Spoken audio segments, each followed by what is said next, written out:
When you open the door to a discussion on LEGO games, a few people that mosey in can't wait to tell you how terrible they are. They'd go on about how they'd be nothing if they hadn't stood on the shoulders of franchise giants, and inevitably bust out the "they're for kids anyway" remark. What's frustrating is that, well, they aren't wrong. LEGO games are for children, and a major part of what makes them work for big kids are the licenses at play. But these complaints often come from narrow-minded plebeians that have never played a LEGO game, so I'll lump them in the broken clock is right twice a day category. Once upon a time, I too was a LEGO naysayer. It wasn't because the character models were too cutesy, nor because the gameplay was simple. No. It was because the most important character of all had been missing. Good stage design. Tackling Star Wars had been a grand idea, but the backdrops were too sterile and felt restrictive. But as time went on, this aspect of the LEGO games had gradually improved. The real turning point had been Harry Potter years 1 through 4. It did a fantastic job of adapting the film world into something that wasn't entirely devoid of life. Into something that was merely accented by LEGO as opposed to being ruled by it. Ever since, each successive game has only gotten better, with Pirates of the Caribbean and LEGO Marvel that is, the developers' greatest achievements to date. Now, all 4 Jurassic films have been adapted for the world of LEGO. Question was, would it roar onto the scene or whimper its way to bargain bins? Undoubtedly, one of the largest obstacles LEGO Jurassic World had was translating the second and third films. I'm a huge fan of the original, but The Lost World and Jurassic Park 3 left a lot to be desired. While The Lost World had some good ideas at play and Steven Spielberg at the helm, it suffered from sluggish pacing and a silly, overindulgent finale. Jurassic Park 3 was smart to bring back Alan Grant, but man, I don't even know where to begin. Everyone else had been miscast to a horrifying degree. William H. Macy had nothing to work with, and Téa Leoni spent all her screen time screaming, "Eric!" Any semblance of plot or charm were nowhere to be found, instead opting to engage the audience as a 92-minute dino extravaganza. But I guess that's what happens when the director and his advisor, Spielberg himself, decided to reject a working script 5 weeks before filming was set to begin. Bad jokes, T-Rex pee, a talking raptor, and a disrespected fan favorite dinosaur all culminate into a project that should have remained extinct. I know some will disagree with this harsh assessment, but there's a lot of people who have little to no love for the sequels.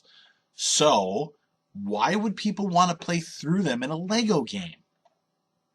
Simply put, the devs understand how to keep things interesting. In this case, all 4 films are adapted into a total of 11 hours of playtime, or over 15 if you're a completionist. All the meat's been stripped from the bone and all fat trimmed from the edges. What we have here is a lovingly crafted homage to the greatest hits of the franchise. Every major set piece you'd expect would make an appearance does, and they've all been laced with the devs' unique brand of family-friendly humor. This means we don't have to suffer to get to the Lost World's exciting moments, while the plotless yet action-packed Jurassic Park 3 works better as a cut-to-the-chase game than it ever did as a film. And hell, because LEGO Jurassic World incorporates the orchestral soundtrack and even original voice work from the films, there's more than enough nostalgic-driven charm to keep the dinosaur train a-chuggin'. Of course, the gameplay itself hasn't changed one iota. You typically have 2 characters at your disposal, each with their own special abilities. You move from one area to the next by breaking nearly everything in sight. Break the right stuff down and you're left with building blocks that will help you reach the next part of the stage. Specific skills are required to reach certain locations, so no single primary character will be neglected.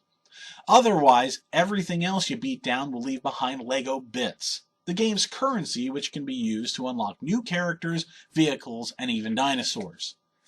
Yes, you can even play as your favorite JP dinosaurs.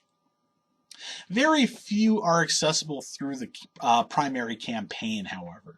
You'll constantly come across obstacles that can only be broken by certain dinosaurs, or other characters for that matter, so you're constantly reminded that you'll need to play through the game multiple times if you're looking for 100% completion.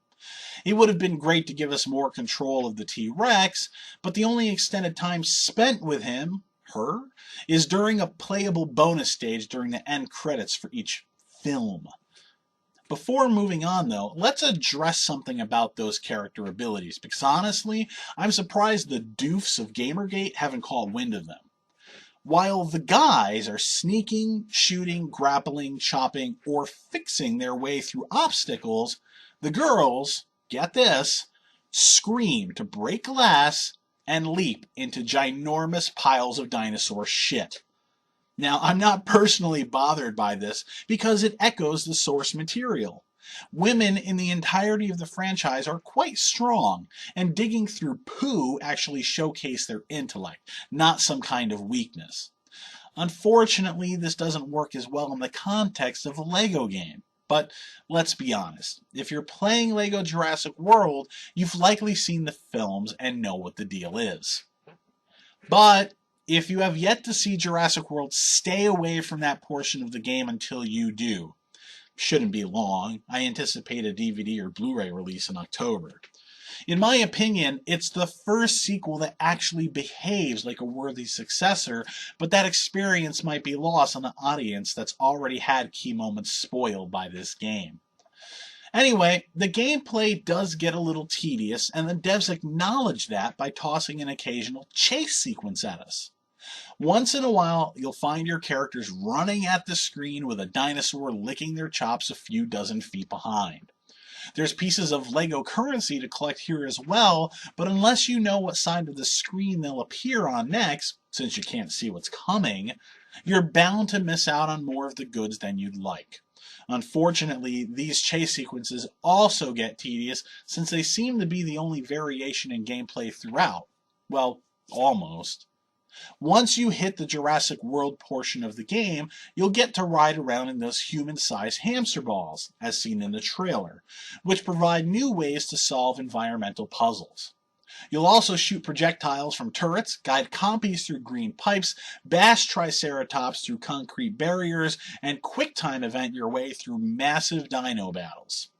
All are a welcome change of pace, but these moments are very brief and too few and far between. As far as performance is concerned, the game ran smooth on the Xbox One.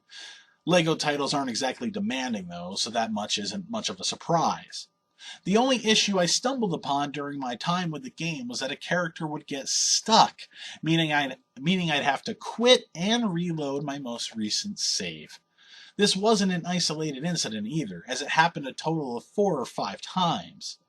Thankfully, the game auto-saves enough to make this a minor issue, but that doesn't make it any less disappointing. Despite the flaws mentioned throughout this review, they're all par for the course in Legoland. I really did have a blast playing through Lego Jurassic World, and I'm not afraid to admit it's because I'm a huge fan of the franchise.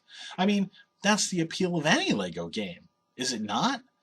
It's fun to play in a virtual background that's been designed as your favorite entertainment property, and the brand really knocked it out of the park this time. If you're the kind of gamer that can just sit back and chill with something that offers little in the way of challenge or complexity, well, as John Hammond would say, it's right up your alley. However, if you've never played a Lego game before, there's no better place to start than right here.